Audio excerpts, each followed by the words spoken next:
Never go over that wall.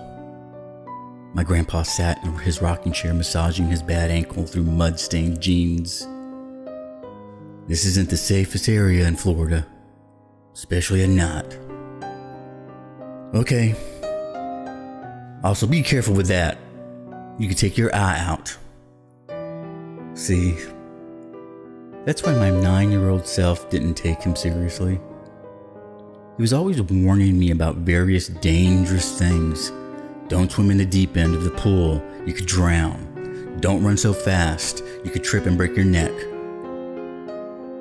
So when one night, I heard a voice on the other side of the wall, and I wasn't scared. I had been playing alone in the backyard, sitting in the grass between the orange trees, when I heard it, a woman's voice, low and soft, echoing over the concrete wall at the end of the backyard. Hello? Being the curious kid I was, I immediately ran over to it. I wouldn't climb over. Even though I didn't believe Grandpa, I didn't want to make him mad.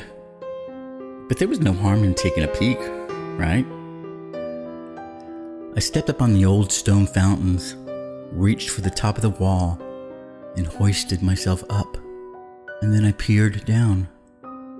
Underneath, the intertwining oak branches and Spanish moss was only darkness. I squinted, trying to make sense of the shadows flitting across the dirt floor. Maybe I had imagined it. Hello? The voice rang out of the darkness, up through the trees. Hello? I heard a rustling sound and a soft thump of footsteps. Who's there? Who's there? Who's there? Blair, I called down.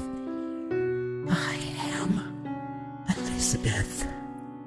The shadow shifted, but I still couldn't quite make out the figure below.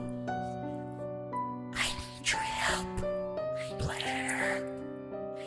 Sure thing. How can I help? I'm thirsty, she said. The wind picked up and the branches swayed, scattering the shadows below. So very thirsty. I'll go get you some water, I said without a second's thought. Oh, that would be wonderful. That would be wonderful. I jumped down, scampered inside, and fished a bottle of water from the fridge. Grandpa didn't even take notice. He was watching some old boring World War II movie on TV, rubbing his bad ankle all the while. I stepped back up onto the fountain. I got you some water, I called out. Do you want me to throw it down? Oh, well, it might help me. Maybe you can come down and give it to me. I paused. The warm Florida air blew over my face, and there was a strange smell. Sour. Like when Dad's meat freezer in the basement broke a few years ago. I can't. I'm not supposed to go over the wall.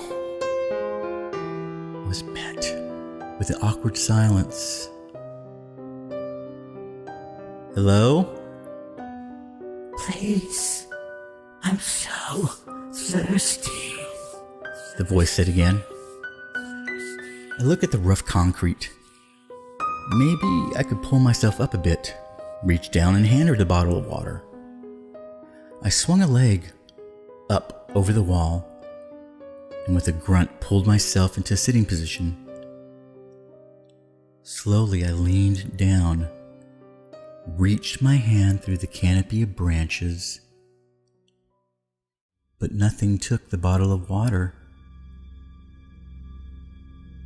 Hello? Silence. Not even a footstep or rustle from the underbrush below. Hello? Something yanked at my ankle. Hard. I jerked forward. The water fell from the ground with a sickening splat. My hands flew out, gripping the edge of the wall. chittering sound, almost insect-like, emanated from the underbrush. Large, dark figures emerged from the shadows, swarming towards me in jerky motions. I screamed, holding onto the wall for dear life, but my fingers were slipping. "Blair!" Two rough, strong hands grabbed my shoulders. In one motion, they yanked me back over the wall. "What did I tell you?" Grandpa shouted. "Never go over that wall." "But there was a woman," I said through sobs. "And she said..." "No buts." He dragged me back inside, sat me down on the couch. "No matter what you heard, what you think you heard." He popped my leg on the ottoman. An angry red mark had appeared. 4 long fingers and a thumb. Fingers so long, they wrapped around the entire circumference of my ankle, and then some. "Grandpa, what were those things?" He didn't reply. Instead, he slowly rolled up his pant leg. There was a white, shining scar. The long finger wrapped around his ankle.